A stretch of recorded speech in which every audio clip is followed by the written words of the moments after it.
worship uNkulunkulu until esinaso sithi come out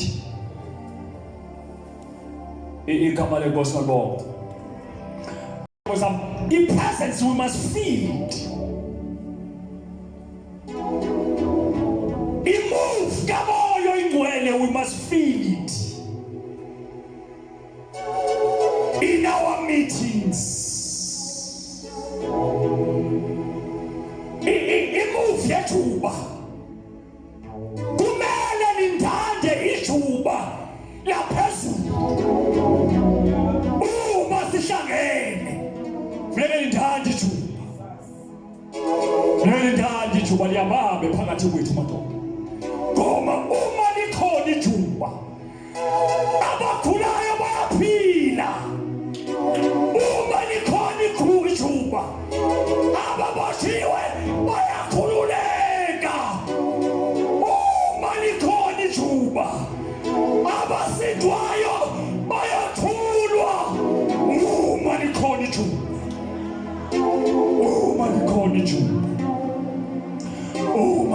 ithuba mele libe khona ithuba phakathi kwethu. Mele liyabamba ithuba bathintwa abantu sisandla saphezulu bazobuyela emakhaya abantu bengafani. It is my prayer ukuthi le ndawo that it be a house of salvation, a house of healing, a house of deliverance, a house of redemption, a house of elevation, a house of anointing, a house of the Spirit of the Lord. Ahlala umoya ingcwele phakathi kwethu. Ahlala umoya ingcwele. Ahlala umoya ingcwele phakathi kwethu. Baba, angeke sibalekele bangcwele ukuthi there is so much that is going on in the world we live in. Angeke sibalekele ukuthi abantu bayasindwa. Angeke sibalekele ukuthi abantu bathwele. Angeke sibalekele ukuthi abantu babotshiwe. Angeke sibalekele zonke lezi zinto zikhona.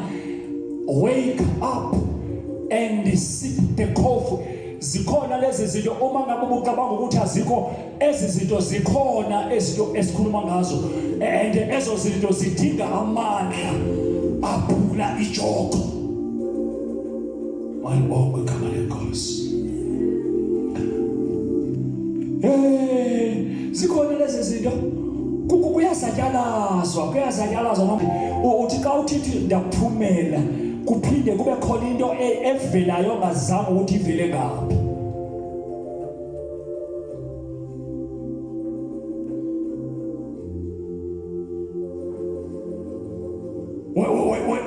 When you think I am now free, suddenly kuba khona enye into ongayazi uba ivele ngaphi.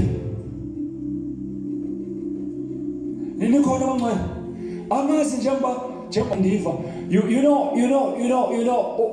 way back bengithanda zasen I was reminded that did way back ngabo 2000 ngabo 1995 6 7 when we got born again sibancinci. I never knew into kuba siyamfikela umuntu nokholwayo izimo ezinzima. Uma bengibona abantu behoqa inyawo back then, uma bengibona abantu backsliding back then, uma bengibona abantu kwezonsuku besenza zonke lezi zinto, I always said ababantu are cowards. Ababantu do not believe. Ababantu are not filled with the Spirit. But when you grow, you come to a point la urealize into ba sonke siyafikelwa zizimo endleleni. Praise the Lord. So kuyasetshenzwa abangcwele, it's my prayer njengoba kusetshenzwa ukuthi uNkulunkulu asize nokuthi in the end nokuthi in the end uThixo asisize uThixo ngabazalwane bethu bakhululeke abazalwane bethu nokuthi uThixo asisize abazalwane bethu babusiswe nikhona mncwele kuthi mandithi ukuthi it's my prayer and I declare lento Lord let it happen kule ndawo yasePolar Park in this place in this house let it happen Lord let it happen release your blessing Lord we pray we declare a blessing upon abazalwane bethu endaweni yasePolar Park we declare we release and we declare Nkosi open gates open doors we declare is success abazalwane bethu shall succeed like the Abraham of the old they shall succeed in the wilderness they shall succeed in the desert la ekungekho nto ekubonakala sengathi ngenzeka khona masifunde izwi lenkosi ke ithemba ngathethi masifunde izwi lenkosi ke bangcwele sino 30 minutes 20 minutes sibe sesizothandaza because he loved me so because he loved me so he died for me on Calvary just because he loved me so. Make sifundeni ke incwadi kaMalachi chapter 3 sifundeni verse 3 yedwa bakasifundelo seyitholile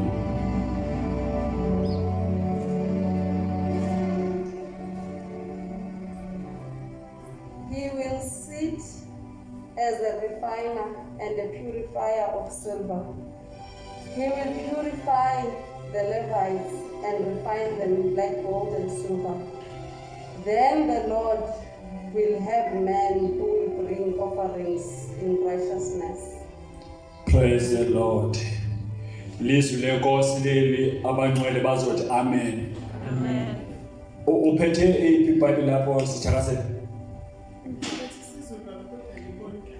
Awuthi nifunde ngokwami ke.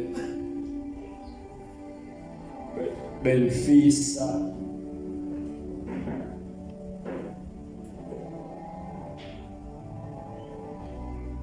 verse 3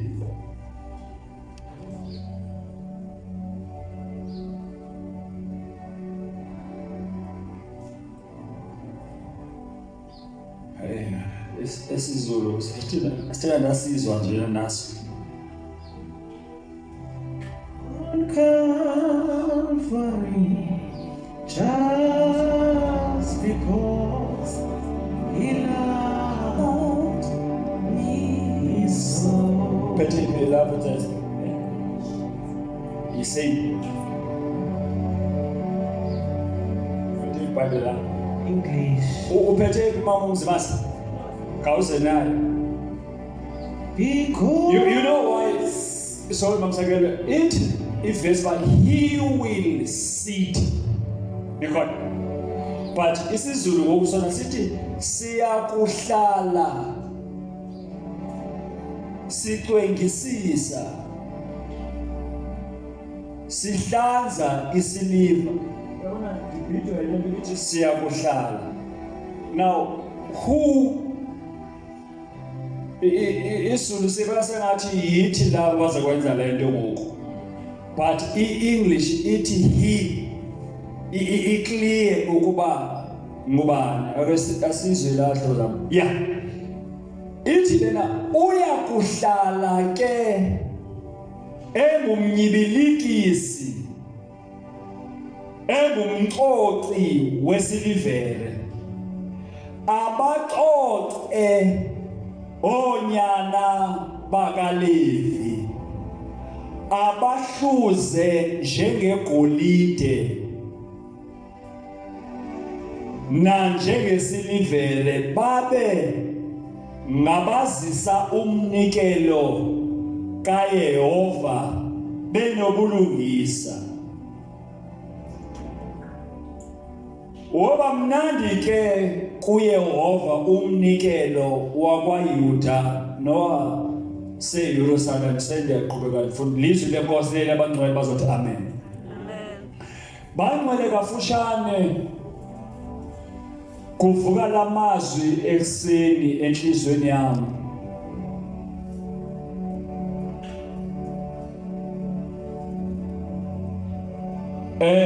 And uba bendingawanika isihloko lamazwi bendizothi ukwenziwa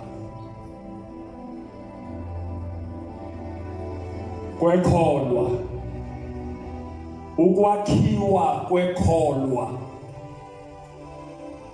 the making of a believer, the making of a man of God, the making of a woman of God, the making of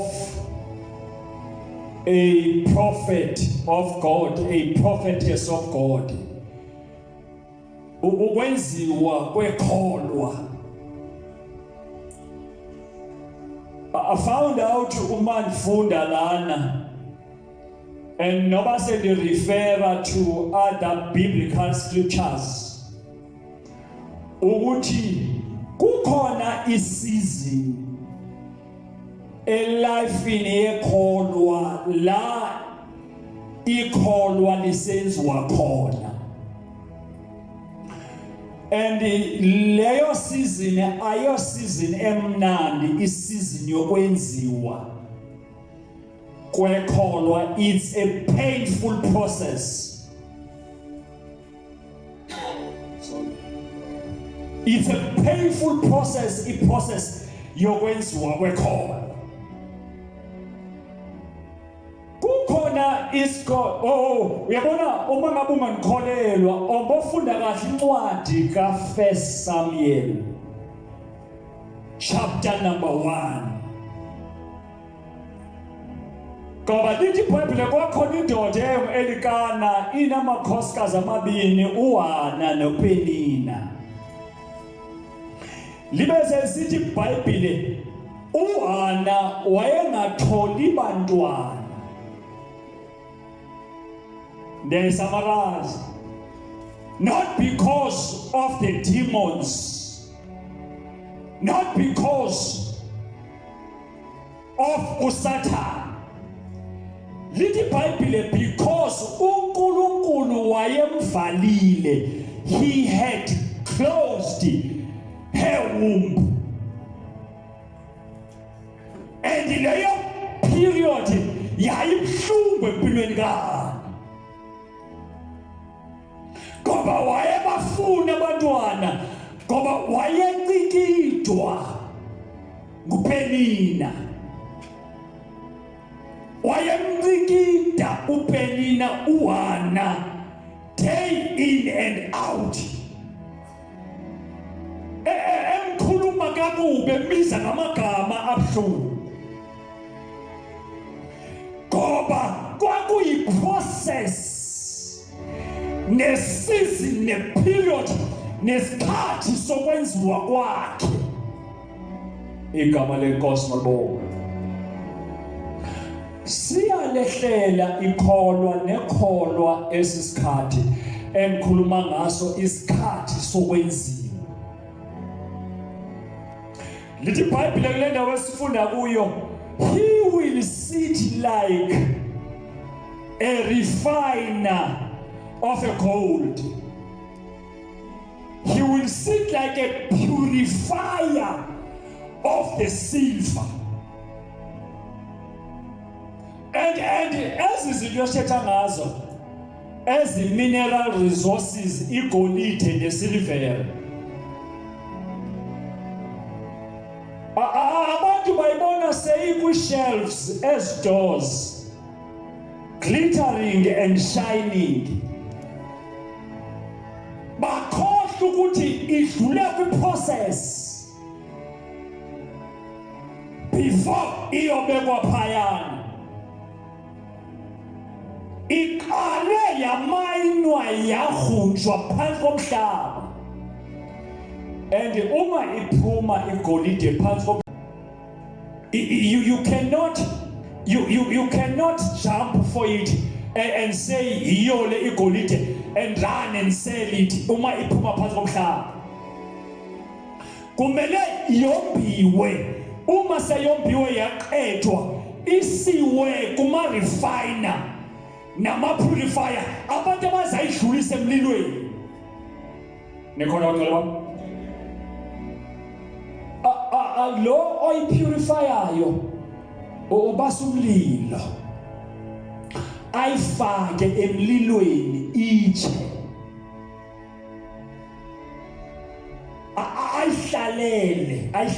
ayihlalele. Oh,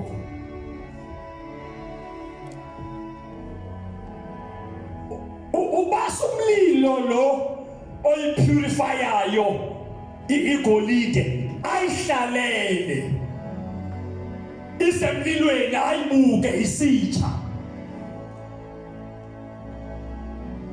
Ayikhiphe uma isikhathi sihamba ayitheste abheke ukuthi iyasimitha ngayistandard.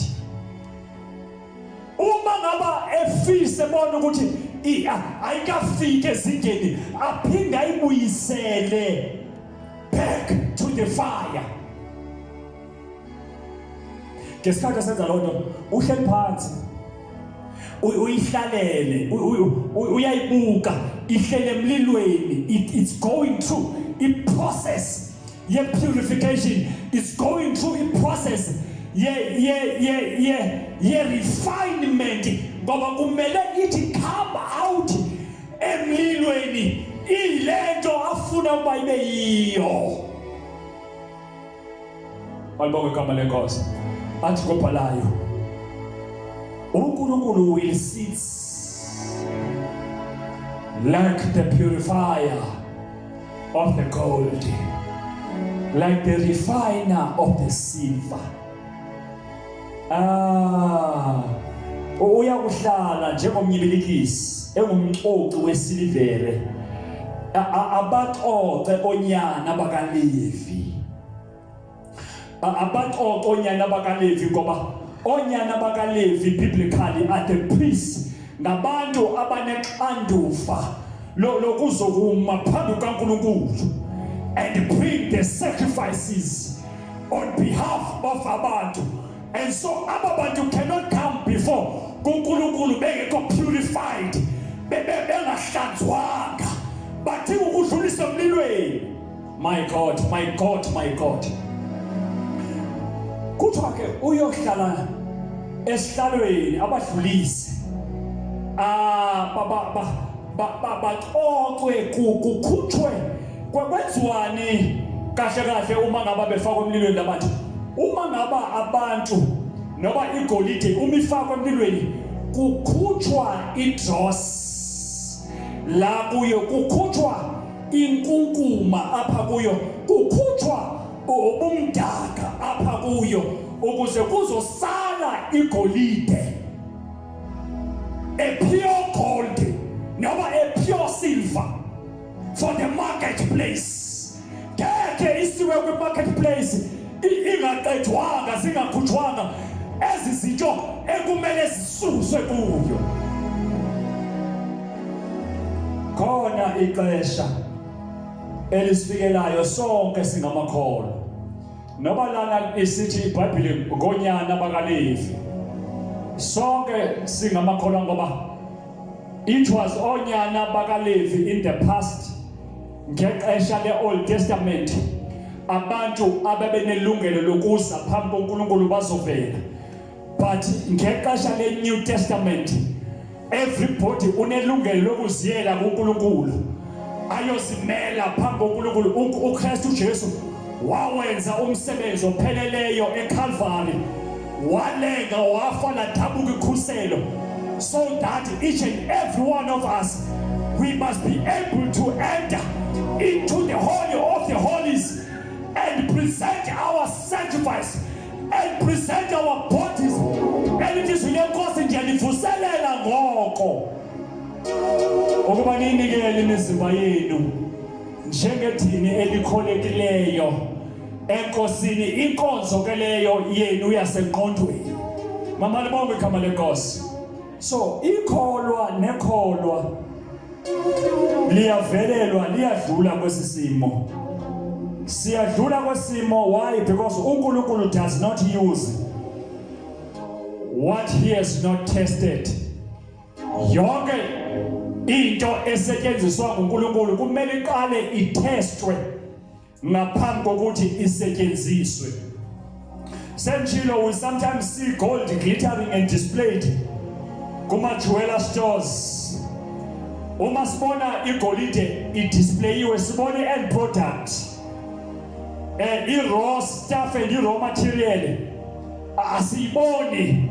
That's why kumele abazalwane bayazi into yoba ukuzalana sizelo uba sizosharpenishwa, sizelo uba sizolungiswa before we are released to the marketplace, before we are released to the field. Angeke abantu bareleaswe bengaziwanga kuqala.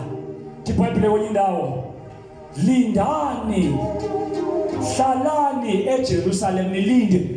Kuyalindwa zihlobo zami before abantu bareleaswe bahambe bayosebenza.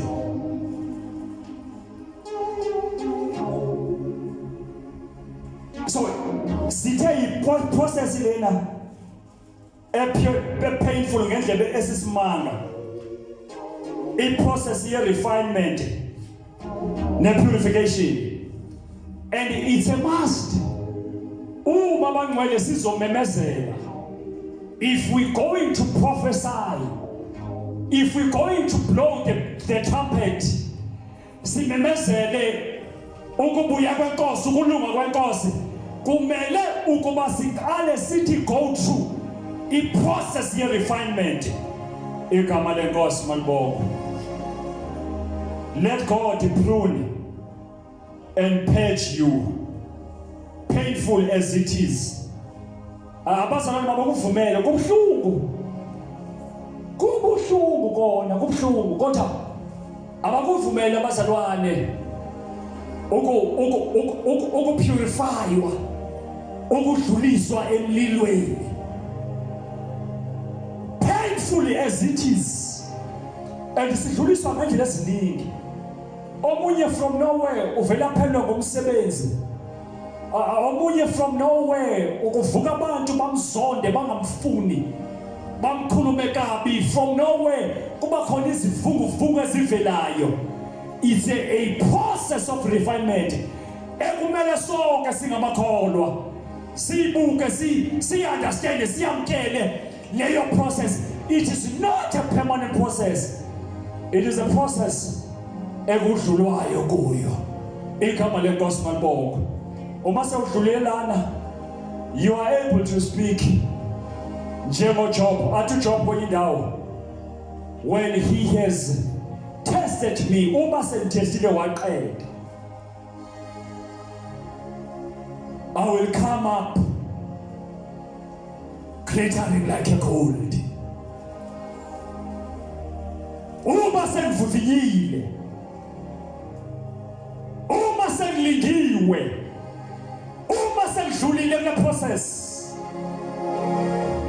ngiyovela ngembatha inkazimulo njengengubo. Oh, ake nikhulume ndinganqabanga. Ngeke ngizwe abantu siyayihlabelela lo mhlabelelo, wembetha amandla njengengubo, wembetha amandla njengengubo, wembetha amandla njengengubo. Siwethe phile, wembetha amandla lo esimlandelayo njengengubo, futhi sibethembile. Kodwa le ngubo iyatholakala, nawe ungayembathiswa nangubo. Kodwa ngaphambi kuba wembethe ingubo, kukhona iprocess ekumele ake singajahi abangcwele sesiyathandaza betheke bemde. Uma ngabe uzokwembetha amandla njengengubo uzokwembetheswa ingubo, uma ngabe uzokwembathiswa inkazimulo kukhona izinto ezikulahlekelayo. Uma ngabe ukule process kukhona ipain odlula kuyo. Ngithi mina ususwa phezulu, ubulana phezulu, uachieve yonke into. Suddenly ulahlekelwa yiyo yonke into kuthola ungenanto. Uthi unemali yonke, suddenly kulahleke yonke into utholakala uswele ungenanto. Ungumpha oqhutywe walahla. Abantu ebebekhona in your life suddenly ungababona abantu kuba bayephi, osibone ukuthi uwedwa. Abantu are nowhere to be found. Yi-process yokwenziwa lena.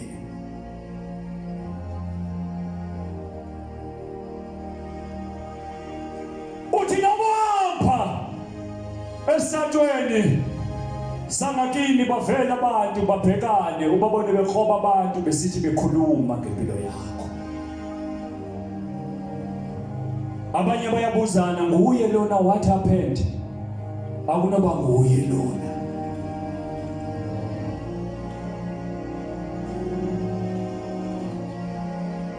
Nabuvela abantu bathinta indlela babaleke njengomuntu onuka umzondo. Ukwiprocess yokwenziwa. And uma ngabe ukwiprocess yokwenziwa wenziwa wedwa, awenziwa nabanye abantu. Abanye abantu bonke bayaqeliswa, usale uwedwa ejajalazini. Yi-process ye-refinement. Awubulawa kodwa uyenziwa ukuba uzoba ngcono.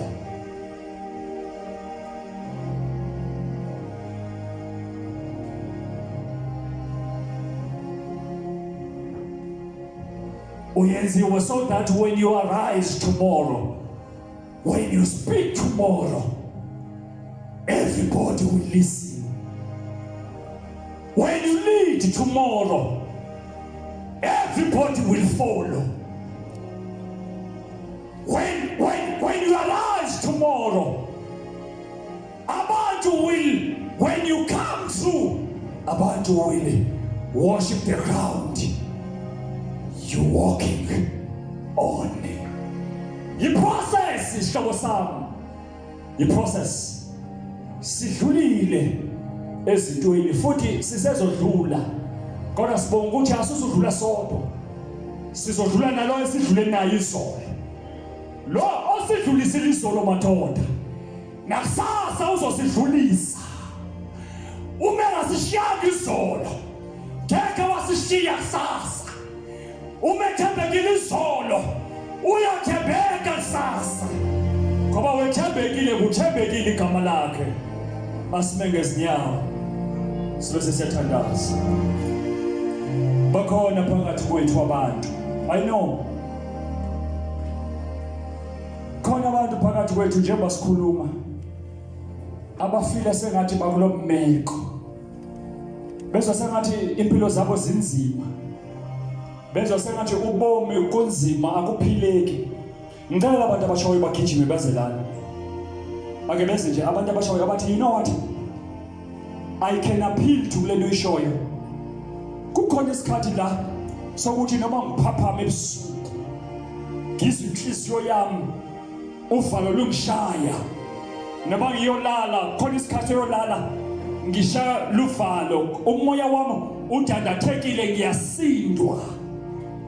Ngizwa sengathi kunomthwalo oyisindayo impilo yami. It's a process of a refinement.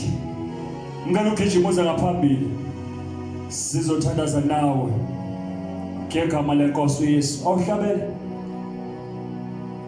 Awuhlabele ke i-worship song. Besaza abangcwele abathi thakaza nami mfundisi. Inkosi ingisize. Ngicela uhlabele. Yebo bakithi Somo. Yes, Lord. Lord, to my Isulu.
Thank you, Jesus.